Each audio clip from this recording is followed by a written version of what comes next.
On today's Pub Talk, we have some preseason football talk with you. Kyler Murray looked can't wait and 6 beers to round out the show. But before we get to all that, Pub Talk is brought to you by Ep.11 Chips. As always, summer brings friends and families together for all kinds of reasons, cookouts, parties, and socials. Or maybe you're planning a big end-of-summer bash. You're going to need snacks, and Ep.11 has been chipping away since 1992 with their secret recipe and superior ingredients. Their mission is to make an outstanding product in a safe and clean environment. If you haven't tried their chips, you don't know what you're missing. Quality and flavor packed into every bag. So stop into your local Giant, Martin's, or Food Lion and pick up a bag today. All right, let's do this thing.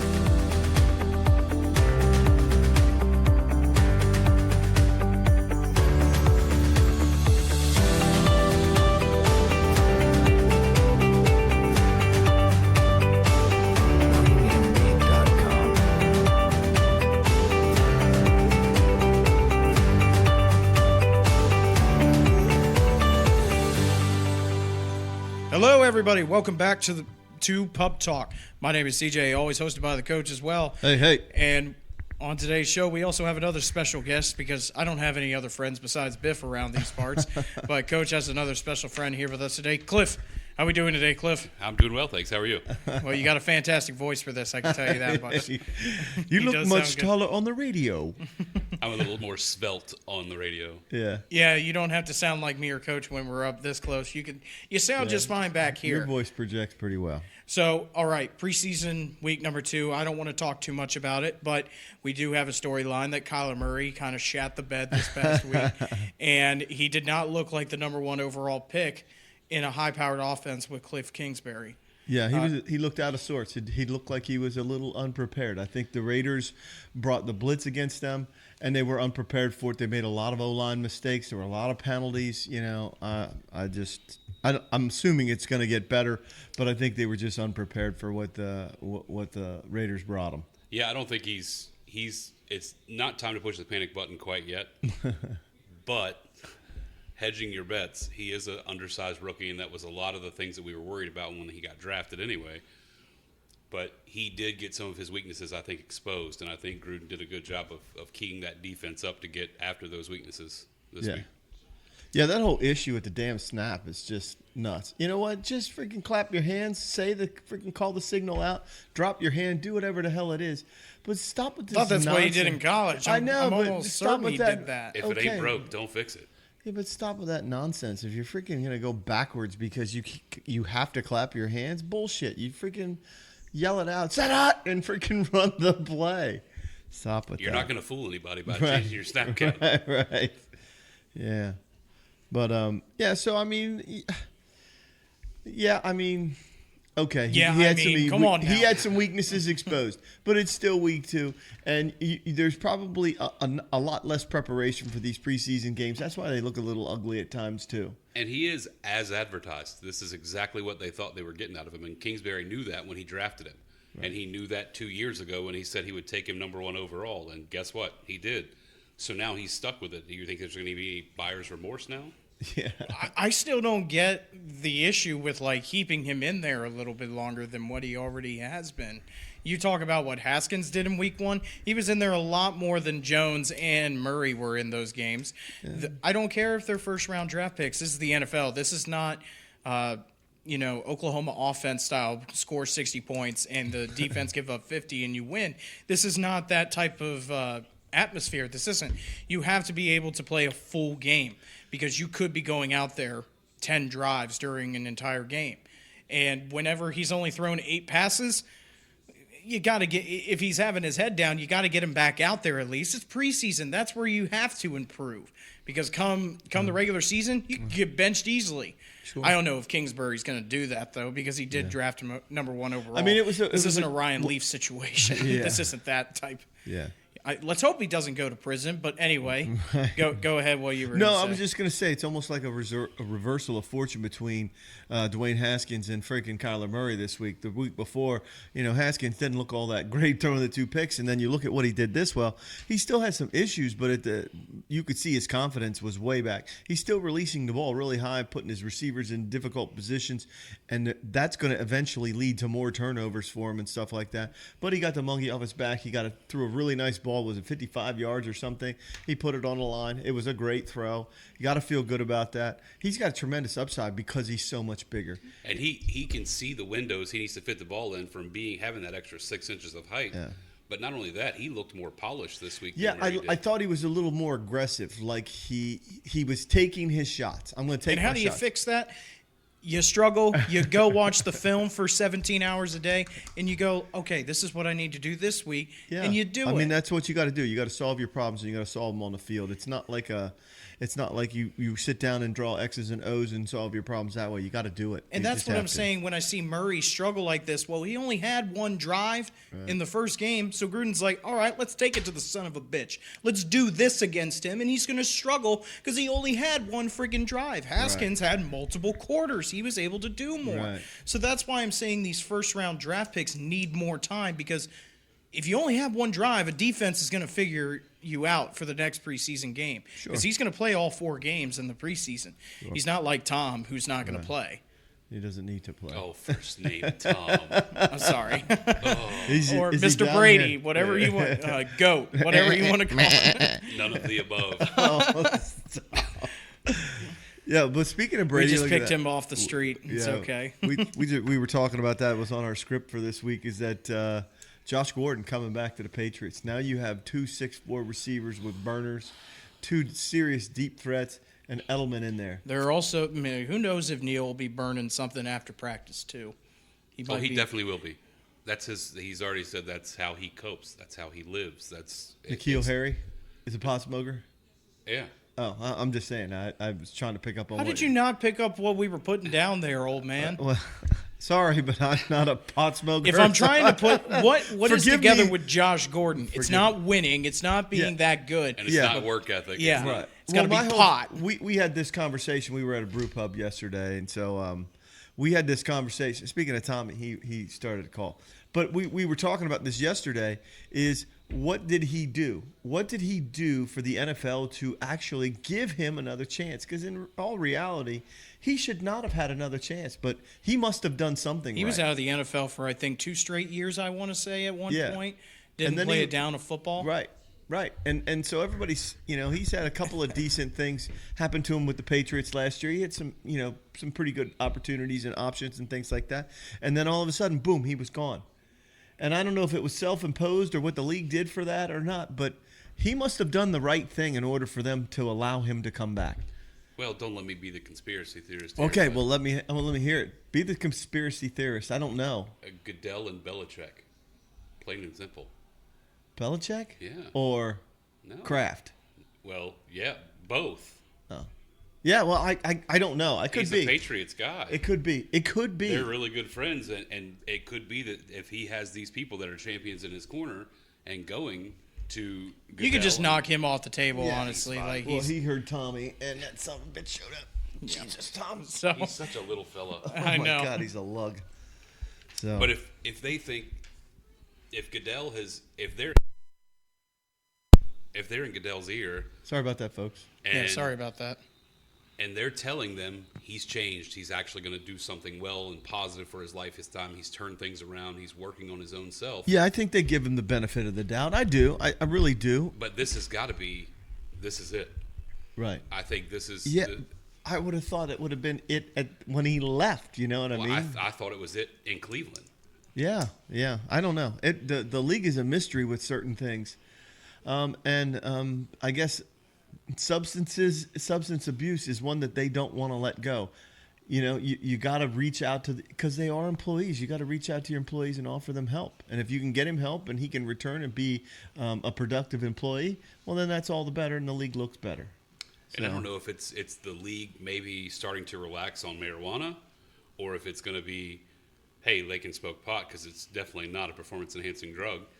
Right. But you see these other guys that are on steroids, they get less dings and less time than guys that are smoking pot every day. Yeah, I'm just my whole thing is when I saw the topic for the show is that everybody looked at Gronkowski worrying about whether Gronkowski was going to unretire and all this shit, and then all of a sudden Josh Gordon comes back, and you look at that receiving core, and he's got some serious weapons. You got some serious weapons. Now it remains to be seen whether they stay healthy and they're productive. But he's got some serious weapons. And if I'm Tom Brady, I don't care how old I am. I'm pretty happy with the weapons I have in front of me. Especially I can make after things happen. you just signed a nice 2-year extension. Yeah, he's going to get $23 million this year. Oh darn! Is that about half of what Giselle makes, or I don't know? I don't know how much she makes, but She makes a shit ton of money. I know she's that. the bread maker apparently. Yeah. Okay, and then the other one was AB finally done with his hissy fit. I hope. Oh, Yeah. my helmet. With his helmet. Yeah, I don't get that whole helmet thing, and we talked about it last week. I don't get that. Why wouldn't you put the best helmet on your head that you could and put a Visus or one of those limited shut F7s or something like that? You know, it's not like he can't afford a $1,000 helmet or a $1,200 helmet or whatever it is. He can afford to have the best helmet placed on his head. I don't get it. And then throw that freaking bullshit hissy fit. I'm not playing. I'll retire if I don't get to wear what I want to wear. Well, the comparable to that to me is flopping in any other sport. He throws a fit if he gets touched on a route and wants a penalty for PI. And here he's not worried about protecting his own self and the longevity of the game. Right. I don't care if I can't tie my shoes in the morning, but Right. I want to wear my damn helmet. Right. I want to on. look the way I want to look. Come on. That makes no sense to me. That helmet is really uncomfortable, though, to Yeah. me. It's an old-style helmet that the padding that you look at in these new helmets now, well, it's black, first of all, in these new helmets, and it's also very more resistant to your head, so you can have all different types of hairstyles. Back when the old padding, if you had, like, dreads or anything like that, it was hard on your head, so I don't know why he wouldn't want to switch. Now you look at his helmet, it's a Z10 Vengeance, so he has that on. And it's a great helmet. Z10's a great helmet. So, but the only thing with him is not the helmet issue. I think that was just one of the lingering things. When you saw the episode of Hard Knocks and you saw his feet, holy shit, his feet looked awful. And so I think that's why the organization gives him a wide berth, and they just say, hey, when he's ready, he'll unleash the fury on the field. There's no doubt he's a freaking premier athlete. I did like hearing Chucky take his back and then say, I'm not going to talk about it. It's not for speculation. And he said, hopefully we get him back. When we get him back, because he's a hell of a playmaker, he's going to change Derek Carr's options. Right. The downside to that is what happens if it's not Derek Carr? Right. Could be Peterman. Yeah. Yeah, he's going to Peterman right out the door too. I mean, he didn't do shit in Buffalo. Oh my God. He threw five picks in his first debut in the first half. Yeah, like he threw 7 passes. Don't you and dare 5 talk about Nate Peterman like that. Yeah, you're right, though. He is pretty bad. He ran himself out of the NFL for a little bit, it looks like. And then Mike Glennon, actually, if you get out-intercepted by Nate Peterman in a preseason game, you probably don't deserve to be in the NFL as That of dude right is now. the skinniest turtle I've ever seen in my life. Oh my God, he does. He does. I always said this. I told my wife, I said, if he had a normal sized neck, freaking Mike Glennon would only be 6'1".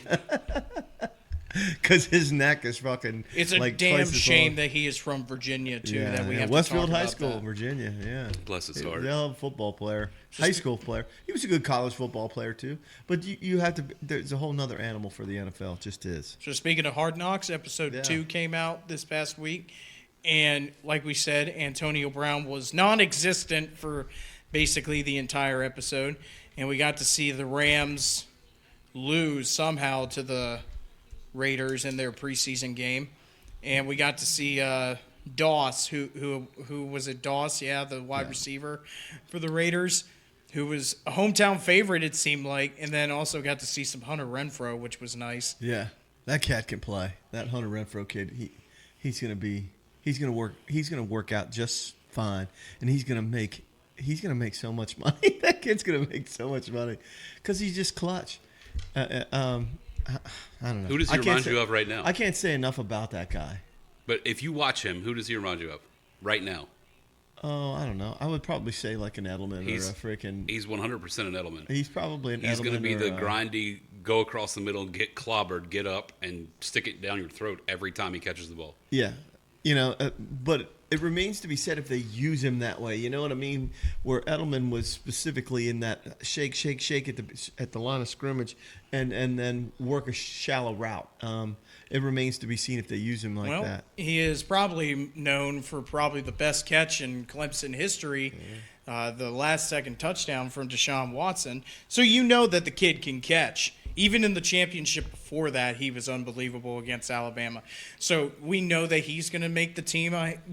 We don't know, but I have my sights set on that he will make the team and he'll make the roster. Who was another? It was Abram. He finally settled down. Yeah, I think after he looked good. He looked quit really showing good. his ass in practice a little bit. You know what? That just It's competition. I think so. I think he's a freaking premier athlete, Yeah. and he's just showing you, I'm not afraid of any of you. I can play at this level. Maybe it was just me knowing who 24 was for the Raiders for a long time, and Charles Woodson. Yeah. And when Charles Woodson was there, he backed it up, okay, Right. but he was also respectful to his opponents and his teammates. Yeah, he was a consummate professional, and this kid's going to learn that he's going to learn that over time. Well, I think we saw It'll that just with happen. We saw that with Woodson in this episode. That's what I'm saying, when too. he talked when he to talked him to and said, "You got to understand what wearing that number means and what Raider Nation means, and basically cool the hell down." Yeah, stop fucking worrying about salmon and salmon. Just taste salmon. It's not that big of a deal. That was the best conversation ever. Yeah, it wasn't, but that's okay. No, it was. It was awesome. I'm going to bring it back. I'm going to call it salmon. I hope next week. I got though, mad when I watched that. I was absolutely furious. I was like, who the when has it ever been called salmon? Yeah. Apparently, in the deep south, it is. Apparently so. I just hope next week we finally get to see some people cry and get cut. Right. I just want to see I want somebody. to see I want to see the bags get packed by Mike the equipment Mayock. guy. Mike Mayock bringing the guy into the office, going, "Hey, we liked you, but gotta let you go, son. Got no room for you. When did that You can't happen? tackle." Did that happen this past episode? Or No, I can't wait for that to happen. Oh yeah, you can't wait for that. Yeah. Yeah, and Mike Mayock will tell you like, look, you got this and that and this and that, but get the hell out of here. Yeah. Basically. One of my favorite lines in there was Gruden is cussing up a storm, and then you see the cameras way across the field, and he's mic'd up, and he goes, "I gotta quit stop cussing. cussing." Yeah. I gotta quit cussing so much." I was like, "That's funny." And then like 2 plays later, he's like, "What the fuck's going on?" It would have been better was if he like cussing. said, "I gotta stop fucking cussing." He like said a cuss word Yeah. before it. Yeah. It would have been better. Yeah, that would have Chucky. been solid, man. All right, so Hard Knocks, good episode, better than the first one I thought because Yeah, I also didn't have to hear Derek Carr talking about how much. Well, no, he said like the hardest thing I had to do was ask my wife to marry me. It's like Yeah. I don't give a shit, dude. No one cares. We're here to First watch world football. problems. Yeah. Yeah. Okay, That's what so it is. Hops of the week now. Once again, any type of topic you ever want to throw out there, just go right ahead. I'm going to go ahead and start. All right. Tate Martell, University of Miami. Tate Martell, if you don't know who he was a former was he the number one quarterback in the country at one point? Went to Bishop Gorman High School, who was a powerhouse at the time for high school football in Las Vegas.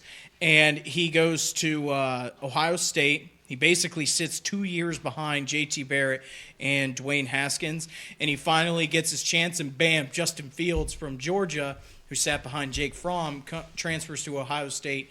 And what does Tate Martell say? Well, I'm going to fight for the starting job because that's what being a competitor is. Boom, like in that week he transfers to University of Miami. And just this past week they announced their starting quarterback. It is not Tate Martell. And there have been all these Twitter conversations coming out about how he's saying, yo, this quarterback class here at Texas A&M is trash. You can easily make it here as a starting freshman and all this.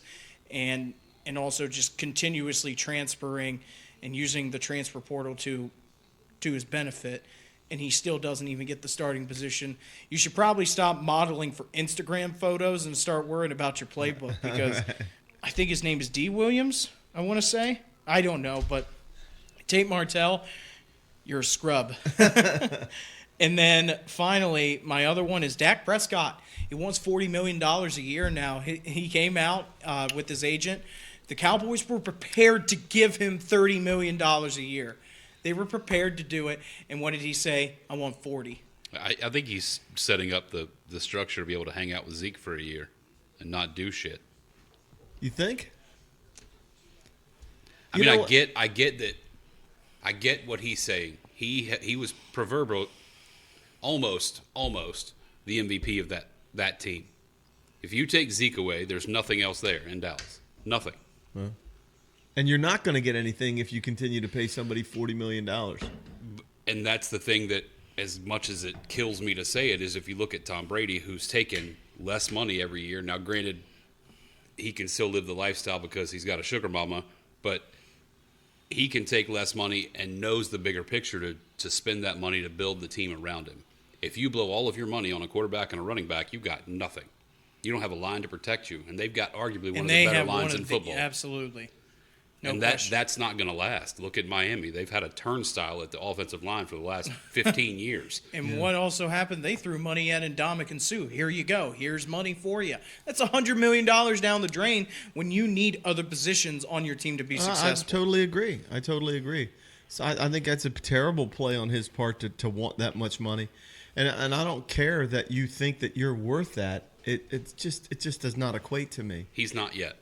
Yeah. Not yet. I mean, they haven't done anything. As good as they are, and I'm not saying that Zeke's not a good running back. He's phenomenal, but and that division is completely up for grabs. Right. You guys haven't every done anything. year. It's what up have for they grabs. won? One this year playoff more than anything. You're saying that you're going to be, if you do get this money, you're saying that you're going to go up against the Eagles, who have gone out in free agency and picked up a lot of stars to be able to take the NFC East again. And then you also have the Giants, and nobody Daniel gives Jones. nobody gives a shit about the Redskins. But like, you have the Eagles, who are a legitimate threat to easily be a top 2 seed if the weapons that they went out and got are worth the money. Sure. And some of them were trades, like Deshaun Jackson from Tampa Bay. He was a trade. They don't have to. They take his contract, but still. Yeah. And Dak Prescott wants $40 million. Yeah, I don't get it. I probably never understand the whole. You pay that? Who's going to pay Amari Cooper? Right. You're gonna pay, and then what are you going to pay freaking Ezekiel Elliott? What are you going to do for all of them? Well, Zeke's not going to play. So Exactly. He's not going to play, and then Amari Cooper, when he gets a chance, is going to test free agency, and he's going to leave. He'll take his freaking, what do they call that shit, where they franchise him and whatever, and give him a franchise deal is equal to the other guy, and when he gets a chance, he's gone. Ask Pittsburgh how that worked out for Le'Veon Bell last year. Yeah. It doesn't work, and it's stupid. I don't know why we have to discuss that. And you on get the stuck on a shitty team like the Jets. Yeah. Like, I'm not saying that they might be shitty this year, but They will be. they haven't been a legitimate contender in the AFC East since 2010, and even before that, they've only won one Super Bowl and been to one. The most exciting thing the Jets have had in the last 20 years is Mark Wahlberg's movie. Which one was that? Wasn't that when he was the walk-on? No, that was the No, Eagles. that was the Eagles. Just yeah. kidding. So see, it's that's how irrelevant they are, and they're even in my division. I don't really care about them.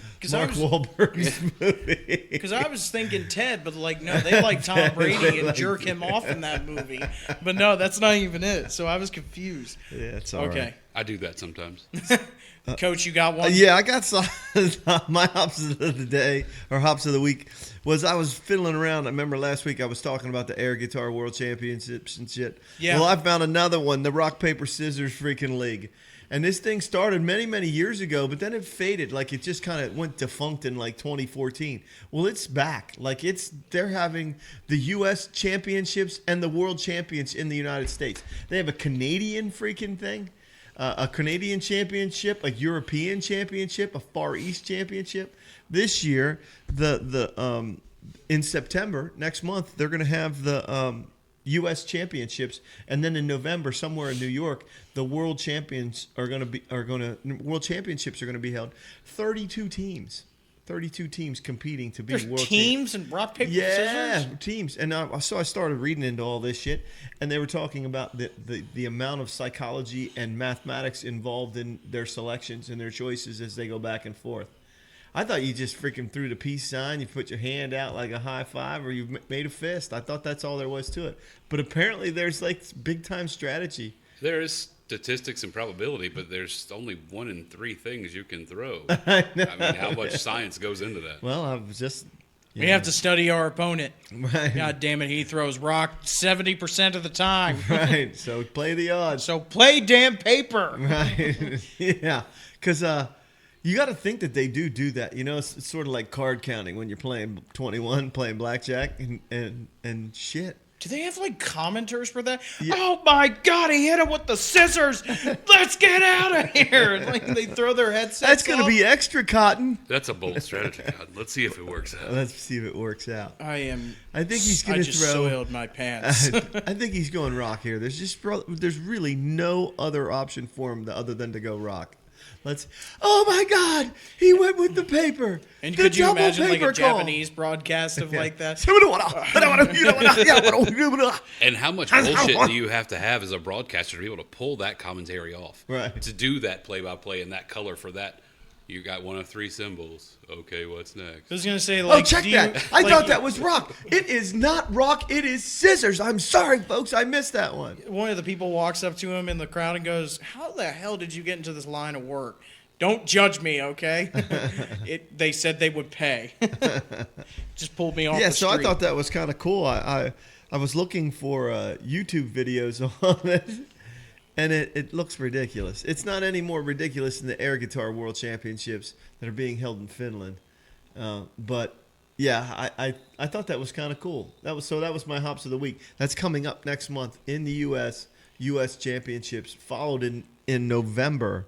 For the World RPS Championships. Yeah. Do you have one, Cliff, or no? It's kind of along the same vein, but I found myself pondering yesterday. I got home from my kids' softball practices, and I happened to turn on TV, and on ESPN was the Cornhole National Championship. The national championship? The national, and it seems like it's on every weekend, so how many national championships do they have? Right. But when did redneckery and drinking turn into a national championship sport? There are kids going to college on cornhole scholarships.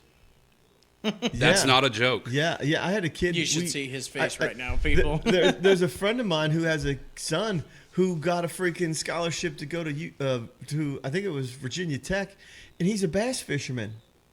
He's a fisherman. He got a scholarship to go there and be on their fishing team. I'm just lost. I don't understand how that happens. And how is that a justified program at any university? Yeah. Ever. I don't know. But shit, I would probably practice pretty hard if I could get into school for free and all I had to do is throw beanbags in a hole. I mean, what's your biggest worry with that? Tennis elbow? Yeah. Little tendonitis, some arthritis coming in? Yeah. I got some carpal My tunnel. arc has been falling down, man. It's just been a bad year. I'm having trouble gripping the bag with my carpal tunnel. And I get some of the there's a lot of strategy to it. Oh, yeah. And all the gamesmanship that goes with it, but it's cornhole. It's a backyard game. Yeah. Jesus. Yeah. Where kids are making their future on it. It's like the kid that got signed for a contract to play Fortnite professionally. Oh, yeah, I saw that. There was a student. The winner of the Rock, Paper, Scissors League was $50,000. I mean, rock, paper, scissors, and the freaking champion will get $50,000. That kid that won the Fortnite, CJ, wasn't that freaking like $2 million He won or something? $3 million. $3 million bucks. There was a student in high school last year that dropped out of high school because he got signed to be a Fortnite, to play Fortnite professionally. Wow. I wouldn't mind that, though. Dropped out of high school? Yeah. Parents let him drop out. They moved to Florida, and everything else I don't is know history. about high school. I don't know about that. You would think that at least some type of company would say, like, look, dude, I know you want to play games professionally, but you got to have a high school degree. Well, maybe he At can finish least. online, you know what I mean? He doesn't have to attend a school per se. He can do freaking GED. Yeah, he can do freaking Apex. He can do any number of online coursery to get that done. And I don't know if coursery is actually a fucking word, but It is now. It is now. I just made it up. And since I have a microphone in front of me, it's very real. Just it's the truth. Just is. I mean, politics have made up a lot of words, so I guess you can. We So don't you're bring up okay. Bush and Trump today. No, we're not. We're No. a non-political show. They're Whatsoever. non-political. They don't make talk up with about the that. best words, though. Yep. We don't mess with that shit. Katrina and Al Qaeda, they both start with a K. You don't worry about that hyphen, right? No. I don't. All right, we're back to movies. All right. Okay. Oh, Movies are back. Yep. And this week, for some reason, Coach keeps lying to me and telling me that we were supposed to do World War II movies. No. But for I some said reason, it was Buzzman it has had- not come back to us yet. He's coming back next week. He'll be back next week. There was a scheduling issue and he couldn't make it. So now you're stuck with me. Yeah, so we picked up Cliff here, and he say you don't know show. his own name? No, I was just trying to think. What the hell is that on my paper there? It's probably a bug. Will you stop hitting it? It's ruined the mixer. Oh, sorry. So today are movies that lied to you. They lied, you mothers, liars. So what do you want to do? You want to make a list? I got a list. I got probably a good list of maybe 3, and then I got three 3 honorable mentions is what I got. And so if you haven't been on the show before, Cliff, but what we did was we borrowed from Barstool Sports, where they have the Mount Rushmore of Mount Rushmore of movies that lied to us. Well, we don't want to borrow from Mount Rushmore, and since our show isn't quite what theirs is, we have Crazy Horse Monument. So, because Crazy Horse is not finished monument, and we're absolutely a work in progress. So, Crazy Horse Mountain, we're going to find the top 3 out of our lists and throw them up for Crazy Horse Mountain, Crazy Horse Monument. So, what do you got, CJ? Were you going to go with one? Yeah, I have a 300. 300 is the number one. 300 is on my list, fella. It's also on mine. I have 300 mainly because like the movie, and I read about this, like them telling you, the director saying like, look, we know the movie isn't as real as we want it to be, and we want people to look up the story on these people. Right. But when they see our movie, we want them to know that yeah, these guys were pretty badass, but it wasn't probably just them, the 300 There were several soldiers. thousand other soldiers. You had there. Peloponnesians that were also helping them, and it wasn't just the 300 Spartans. There's no possible way. Right. And also the Xerxes. Yeah. You know, they show his massive size and what he looks like on the screen, like saying, yeah, fear this guy. When in reality, he was actually pretty small. He wasn't the biggest guy in the world. And they had to tone down the Spartans too. Spartans were badass dudes, man. They they're not taking shit from anybody. So they had to tone them down and make them more likable and things like that. And when that veers off from that historical line. And while it's a great freaking movie, I just get pissed when they take liberties that you didn't expect, and then you find out about it later. Like that's not true. And it's like the fuck. Why was that so hard that you couldn't make it accurate? Well, the director did come out on that because this was on one of my lists too. That when he came out and said that the Spartans were mean and nasty people, but I wanted them to be likable in the movie when I portray them. So I had to soften them enough, but still get across the grit that they had and all the badassery that they had when they came out and won this battle. Right. But I had to make them likable enough. Right. Because if you showed their lifestyle, because it is true that their lifestyle is like, look, if you're a boy, you grow up into be a soldier, and I guarantee that their life was absolute hell. Yeah, it was not an easy way of life. It's just not. I totally get that. You can't show it always the completely grueling way that it must have been for a Spartan. All right, well, which one do you got then? I'm going to go with Remember the Titans. And the reason why I said Remember the Titans is because... bitch, I don't care. I love that movie. It's a great movie, but I just wish Disney would have made more of a... it's just like, more of a link to reality in this stuff. But if you do that, I'm not so sure that this movie gets made then. Yeah, because when you look at where T.C. Williams was, now were some of the things that took place in the movie paralleled? Yeah, kind of and stuff like that. But the fact is, they went 13-0. They threw 9 shutouts. The team, I think they played Marshall like week 5 or week 6 or something like that. And that was the closest game. It was 21-16. That's it. Like even in the finals, they won in the finals. In the movie, it says they're coming from behind. It's the fourth quarter, and they're down by 7. Is the greatest blocker in high school history. Right, and they run the backside Georgia reverse, right? But in all reality, they won 27-0. It wasn't even close. They pitched a shutout in the region finals and in the state finals. And then in the semifinals, they win like 27-14. So none of their games, the vast majority of their games, weren't even close. The closest game was against Marshall. I agree to that. But in the state finals, and this is my big kicker, Gary Bertier played in the state finals. They made it look like he had the crash before the game and stuff like that. That didn't happen. That didn't happen for several months later. And so Bertier actually played in the game. So they really wanted your heartstrings to just be gone. That was a little bit of creative licensing there. Yeah. So I don't know. I just I still as love much that as, movie. yeah, I don't care. As much as I really liked the movie, when I found out about it, and a lot of it I found out about from a friend of mine. His name is Sid Ellis, and Sid won. He went to T.C. Williams, and he won the state championship in 1985. 14, 15 years after the 71 team. Because wasn't it 72? 71 is the year they won. Okay. But he had known about all the stuff because Herman Boone had been around and Coach Yost was still around. And there were people, and he knew of them and stuff like that. And he said a lot of the stuff in that movie just wasn't true, wasn't accurate. And so that kind of bugged me, you know. As much as I enjoyed the movie, when I found out about some of that stuff, it just kind of... I think the key thing that you said and everything that you said was Disney. Right. And I think that's the reason for everything that happened. They wanted to create that tugging at the heartstrings. Sure, of, sure. Of And it Gary did, it was good, you know, it was. It was. I'll still watch it. Yeah. That's AA ball. This here Virginia, we played AAA ball. Attitude reflects leadership. Yeah. Yeah. The running back. Peter Jones. He just died. He just died last month. Petey Jones died. So what do you got, tragic. Cliff?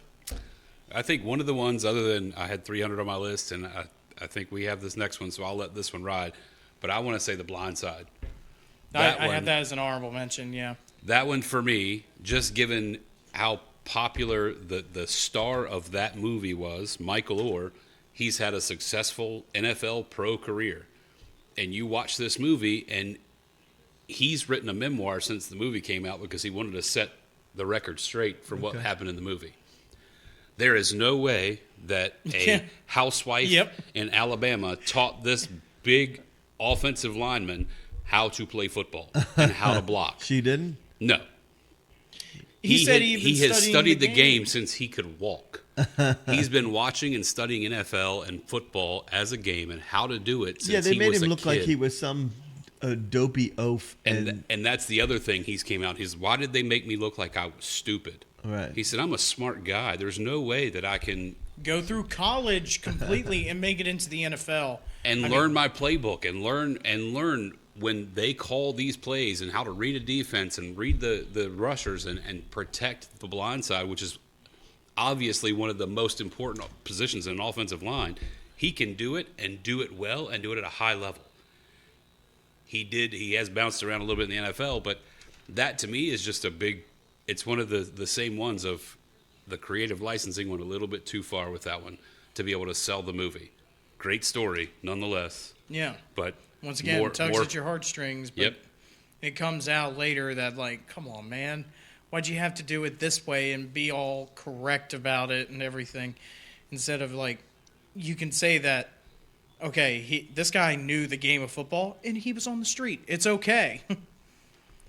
So next I have a movie that came out recently, was Straight Outta Compton.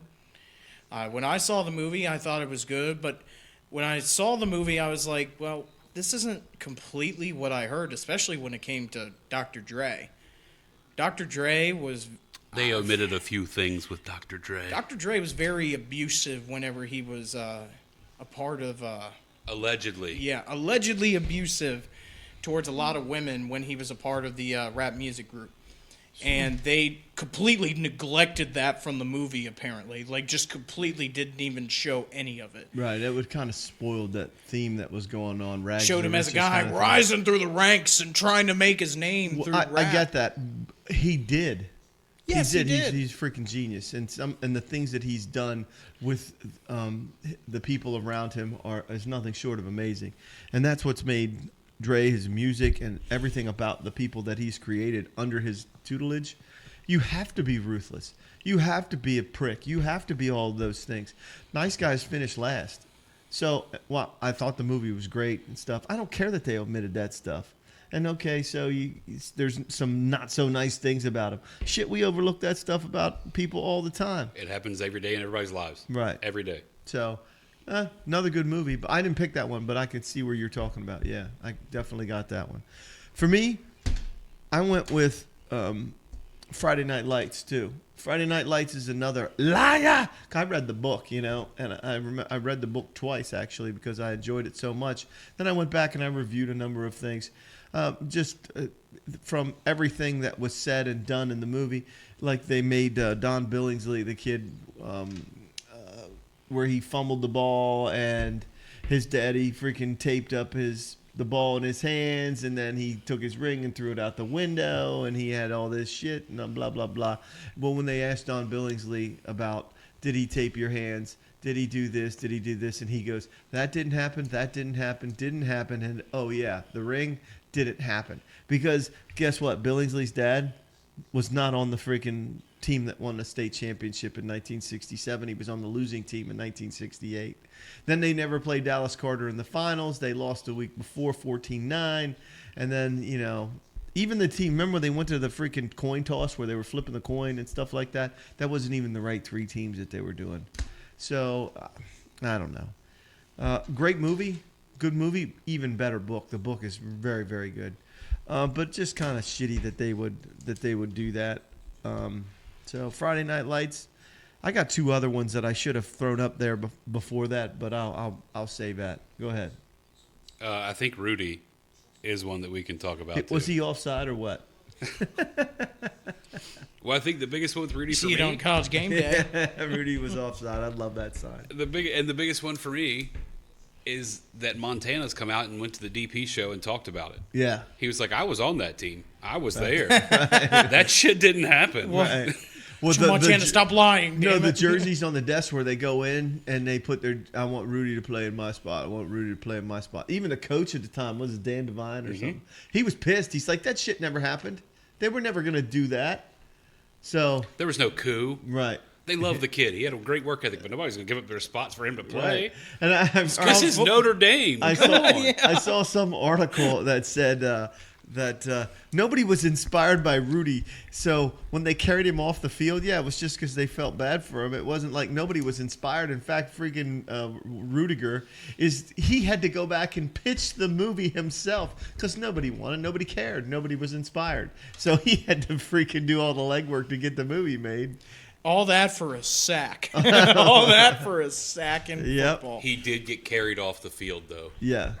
And that's not they said that, but they also said that there was no Rudy. No, there wasn't any of that. There was no chant, they said. There was no chant. I saw this thing they were talking about getting carried off the field, and Bob Golick, not Mike Golick, but Bob Golick, that's his brother. He was like, that's not true. He goes, we played there, and I got hurt really bad. They carried me off the field. So he got hit in the head. They carried me off the field, and I was like, ha, ha, ha. But don't boom, psh. So here all week, folks. 2 shows tomorrow when no one is around. Yeah. So you got any others, CJ? You got no, because he stole Rudy from me. Oh, so that was the other Rudy's one I the other one. Well, one of the other ones I wanted to bring up was a movie called Flight, and it starred Denzel Washington as a pilot, and it turns out that he did this.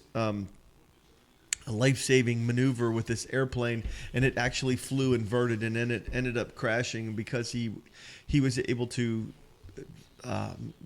save more passengers because of the move that he performed with the airplane. And then it turns out that I think his name was something Whitaker, some guy's name is Whitaker. And anyway, so it turns out later that they tested him, and he was under the influence at the time of the crash. And then it turns out that none of that shit was true. The guy was completely made up. The whole incident was completely made up, except for the plane crashing. That, yes, the pilots, and it was an Alaskan airline flight 621, had the pilots who were trying to do a rescue maneuver by inverting the plane and turning it over and trying to get it to, I guess, slough off speed so that they could get it under control. Only guess what? It crashed in the Pacific Ocean, and everyone died. And they made it up for the movie. And then, of course, they went on this big rigmarole as Denzel turns out to be this full-fledged raving alcoholic and stuff like that, which was – the movie was really good, but, to put it out there as if something that really happened and it wasn't even close to happening, that kind of bugs me. The same thing with Fargo. It turns out that, at the very beginning of the movie, they said all of these events are true. We changed the names to protect these people. Everything else we did. The following is based on a true story that happened in Minnesota in 1987. Yeah, and then it turns out that none of that shit was true. None of it.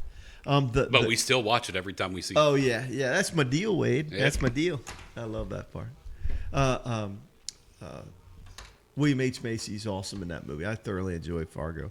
And so, we got it. So what do you think's number one then? What would you put up as number one?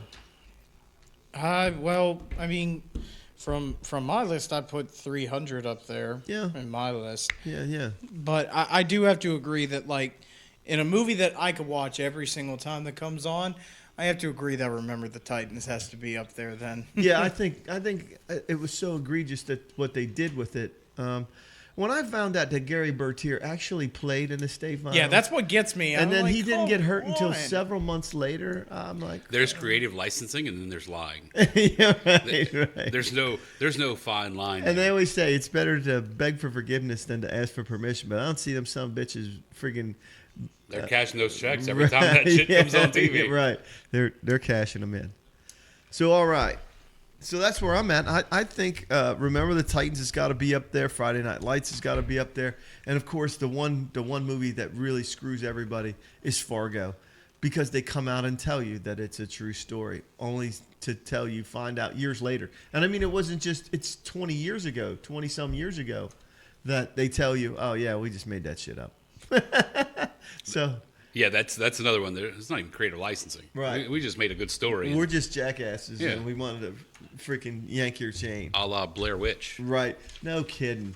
I never went to the movies to watch that, and then I hear about it later, and I was like, you know what? I'm glad I never spent the $7 or $8 because that's what it cost back then. I don't know. I'm glad I didn't frickin' do that because I had that on my list with a star just because of how gullible people had to be to believe that was actually a real thing. If you're watching that movie and you believe that's real, you got issues, like more issues than a magazine rack issues. You've got to realize that this is shot poorly. There was no budget. This is probably at best a college production of kids in a movie class that are making this movie. Come on. Who believes that shit's real? I mean, people, I'm sure think Jaws is real, and yet we know for a fact. No, we got to have a bigger boat, though. Okay, but we still are afraid to go in the water, regardless of what happens. But there's real shit happening in the water every beach, I know. every year. Okay, so you believe everything on the internet, but there are pictures in the surf line as kids are walking out into the water, and you see overhead pictures from helicopters of sharks everywhere. That paranoia comes from this movie. Oh yeah, absolutely. Yeah. Like we talked about that. I said, I don't know if you listened to it. Jaws changed it the way we think forever, in a good way and a bad way. Because in a good way, it changed the movie industry. In a bad way, it changed the movie industry because all the movies that came after it fucking sucked. They pale in were comparison. awful. There's nothing you can do for that. I used to tell them, I said that Jaws scared a generation of people. I mean, it did. We talked about this when my wife, when she was just a kid, and we went to go see this movie. She said because it was rated PG back then. Right. It didn't even have an R rating. They go and they hunt the shark and they kill the shark at the end of the movie, and people in the movie theater are cheering. They're clapping. So, all right. So we have some really homoerotic freaking music for our beer segment. Oh my God! It's called "Love Me Do." That's what it says on here. All right. So we're gonna start off with 6 beers now, folks. We're going to start off with the Great Lakes Brewing Company. This is an ale with spices and raspberries. This is I told you. Holy Moses Raspberry Wheat. It's a white ale, but I just call it What a name, Raspberry Holy Wheat. Moses. Holy Moses. It's got a great thing. You can see him parting the Red Sea and everything like that. I give out to It's you in these it's 15. Great Lakes. It's brewed and bottled in Ohio, Cleveland. Since we're still on the fiction story, Yeah. But let's take a take a little pull. take a little taste. Thou It's got a sh- great color to it. Thou shalt not fruit Great the color, beer. and you can. I guess you can see the raspberry tones. It doesn't have any particular strength of smell or anything like that.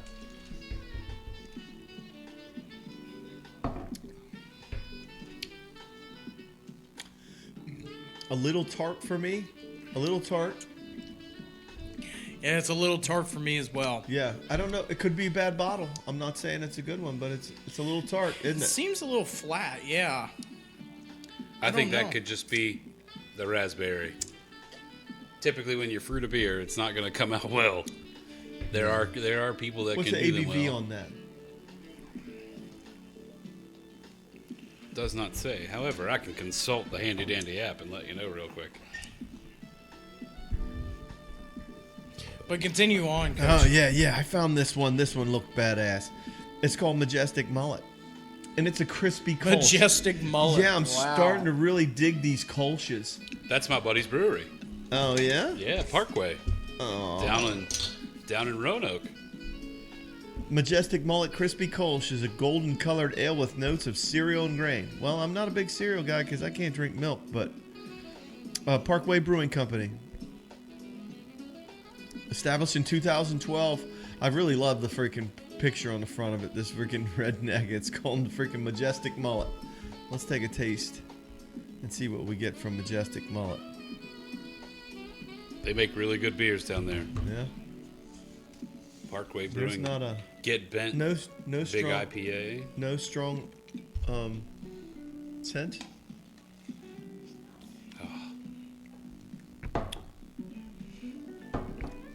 Does have a grainy taste to it, doesn't it? You know, it's not harsh though. There's no bite to it, and I don't mind that. It's got that nice Kolsch. It definitely, you can tell it's a Kolsch when you taste it. You know, it's not bad. It is really grainy, though. I will say that. You when can it hits taste you. you can taste that cereal grainish taste to it, you know, but it's not over the top. It's not harsh, which is different. Whereas the Great Lakes had a bit of a bite to it. You know what I mean? And I tried to look on that bottle, and I can't tell what the ABV is on that one either. But I could wreck a bunch of them. The Majestic Mullet has a 5.6 ABV with 28 IBUs. What is it? 5.6. Okay, well that's not over the top. So here's another one. This is from Blue Mountain Brewery.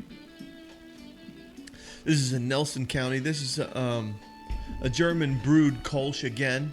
It's called the Kolschstau 151, and I hope it has nothing to do with Bacardi's 151. So the IBUs on this one are really, it says 151. It's really low. The IBUs on that one's like 18. Yeah, the bottle says 18, and then it's 5.0% alcohol by volume. So it's a low level kicker. That's a good summer sipper right there. Yeah, That's what yeah, that it sounds looks like it. It looks like it. But I'm becoming a big fan of the Kolsch's. When we went down to Backyard Brewery, they had that Kiss Me Kolsch down there.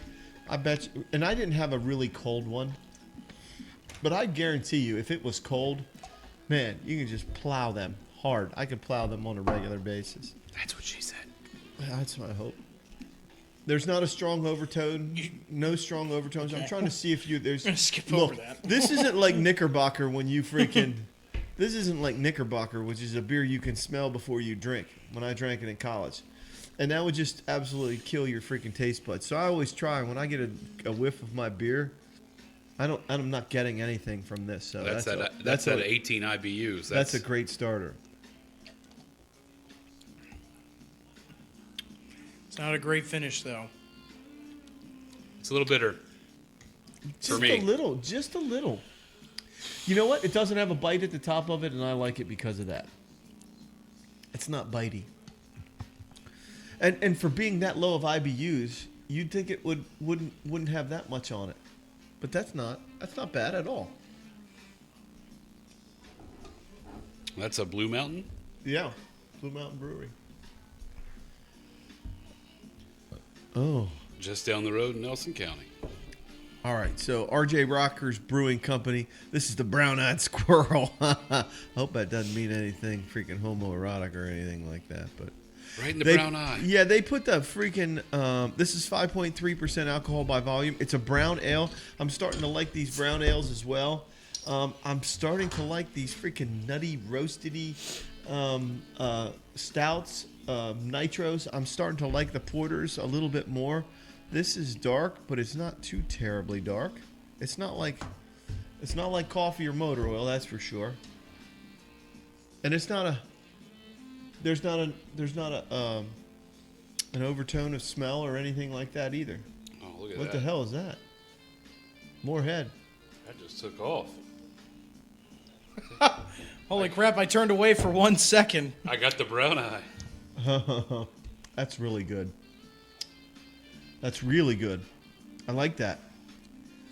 I have to worry about the finish. But it's not bad. That's not bad at all. That's a 5.6 ABV on this one. Yeah? With 19 IBUs. Yeah, it doesn't have that. It's not bad. Why don't you get yourself another cup and try with that? We'll just dump that one there. Just try it. Actually try it. Yeah. Just slug her out of the bottle, man. Hammer that thing. I don't know. Maybe there was something in the cup that caused that. I don't know. Yeah, I don't mind that. Did you try it, CJ? What do you think?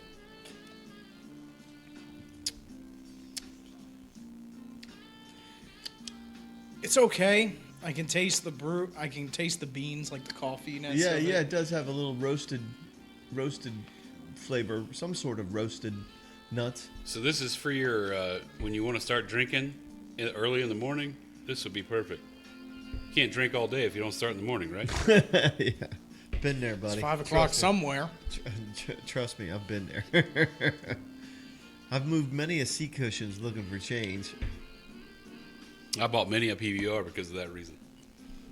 I went over to my buddy's house and he was repairing his car, and that's what he had in his fridge out in the garage was a bunch of PBRs. He goes, "Sorry, all I got's PBR," and I go, "ASAP, all right, yeah, PBR me, ASAP." All right, Victory, you've had Victory before. Yep. This is a Golden Monkey. This is a Belgian style triple L. This one's got a little kick to it. This one's 9.5% alcohol by volume. But Victory, I like the triples. We had one earlier in one of the early shows, and that shit was like 11%. That thing would knock you out. It would just, it was really, really high ABV. So this is Victory's Golden Monkey Belgian Style Triple L with added spice, 9.5% alcohol by volume. I'm not exactly sure what that label is. I guess it's some sort of monkey with an eyeball on its stomach. It's crazy shit. I don't know what that is. It's a Buddha. It is? Yeah. Oh, with an eyeball? Yeah. I thought the eyeball was on their head. Well, the creative licensing. Come on. Stick with the theme. Hit the thing. Oh. That's why we can't have nice things, CJ. Damn it, hit the mixer. Sorry. It's a good thing we didn't spill beer on the mixer. How's that one going? Not a strong odor or anything out of that. 25 IBUs. Shouldn't be very hoppy. No. Strong. Doesn't finish as well. Not a big fan of that one. That's just strong to be strong. Yeah. That's I'm trying to get ripped. That's all that is. Right, but there's like... I hate this damn mixer. This thing keeps going out. We're gonna have to fix that somehow, but we'll worry about that later. So we only got one more beer, and it's gonna be a home run because it's Founders. All day IPA. Yeah, Yeah. I'm not sure. I'm not sold on that freaking finish. I'm not a big fan of that. And we've had them before, but so Victory, you dropped the ball on this one. Here we go. And then finally rounding it out, something dark, something delicious. This is a breakfast stout. Hopefully it's as good as an oatmeal stout or an oatmeal nitro. Oh, look at how dark that is and delicious how delicious that looks. I really like the freaking label. The kid right there in the bowl and That big Founders oatmeal stout. We had a Founders last week and it was probably our number one beer. It was really good. Oh, you can smell it. It's like coffee grounds. You can smell the coffee. Oh yeah. This one kicks up a little bit with the IBUs. It's got 60 IBUs and 8.3% ABV. No, it's very smooth. I like it. It's almost like a morning beer, just like it says. Oh, it a is. Breakfast stout. But I can also taste the fact that if you had a few more of these things, you'd be face down on the fucking floor in a hurry. Oh, they would sneak up on you. Yeah. What's dropping a deuce look like after drinking a bunch of these? Probably that. Yeah, just a little dark. And it's not solid either. She's Definitely a not little loose. She's squirrely. And we did have the squirrely. So when we were taking a look at what we had today, so we started off with Great Lakes Brewing. So CJ, we're gonna have to get a picture of these. I know. Let's get Great Lakes. I really like the mullet, majestic mullet. I like that one. The Golden Monkey, that triple, man, I wanted that to be better, and it wasn't. I didn't mind the Brown Squirrel Brewing. I didn't mind that one bit. Brown-eyed Squirrel, that wasn't too bad. I think the Kolsch might be a number 2, a nice number 2. Yeah, it'll give you a number 2. And then Founders, got to be a 3. Put the Founders right there. What do you think, CJ? So number 1, the majestic mullet, in terms of its overall. Yeah, I would have to agree. Well, the thing, and it would come as a surprise for me because I'm not a stout guy, but I would put the breakfast stout as one for me. Yeah, well, we try to talk about them in their order, and I think if you go 1, 2, 3 like this, in terms of their flavor, the top 3 that breakfast absolutely. stout and stuff, I think we got some sort of. I wanted that victory to be nicer. I wanted it to be better, and it just didn't finish the way I wanted it. And triples are freaking stronger, and so you just have to deal with it. But Suck it up, Buttercup. yeah. I should have. I needed to. But You act like you got something to do tomorrow. what do I got to do? I don't get nothing. Cry about the Bears? Cry about the Bears. As you sip from a Bear's glass. Don't judge me. Yeah. It's just a vessel that carries my bourbon. So well, there you go. There's our 6 beers. We finished with sitting on top of Crazy Horse Mountain here. We got to think this majestic mullet. Very, very good. It's a very, very nice Kolsch. And then finishing second and third, easily tied, is the Kolsch 151 from Blue Mountain. And then, of course, the Founders Breakfast Stout was a very, very pleasant surprise. The others, they're probably a little lacking. I was a little disappointed in the victory. I wish it would have been a little better. It just didn't hit. If our you would have taste dropped buds. that, I wouldn't have been disappointed. It would have been better. I would have, because then I got to clean it up. But there you go. So, Cliff, I want to thank you for coming on. I know it was last minute and we had some cancellations, but you did great. I think our show, we didn't lose anything on the show. I appreciate you coming on and doing it, and hopefully one of these days you'll come back and we'll have our fourth character. Patrick was supposed to come down to do the beers, and he didn't. Not because I forgot to text him, but because he just didn't come down. He's fired. Yeah, he's fired. Well, it was a blast. It was a lot of fun. We're gonna do World War II movies next week, I think. We hope. Yeah, we are. He's Said already it like on. 3 weeks ago. Buzzy's and we on haven't the done list. it yet. I already talked to him. We're going on Saturday next week. We'll be uploading on Saturday next week, and Buzzy's coming to town, and we're gonna get stupid here in the bar, and we'll probably drink a lot before the show, and then drink during the show, and then drink a fair amount after the show. But that's what we do here at Pub Talk. So Anytime you need another person, just give me a shout. Definitely. We got to get Clarence back. He did the first show, and he was very politically correct, and I don't fucking like that. We don't need that. Who does he think he is? Yeah. From all of us here at Pub Talk, Coach, CJ, and Cliff, sit back, enjoy a majestic mullet.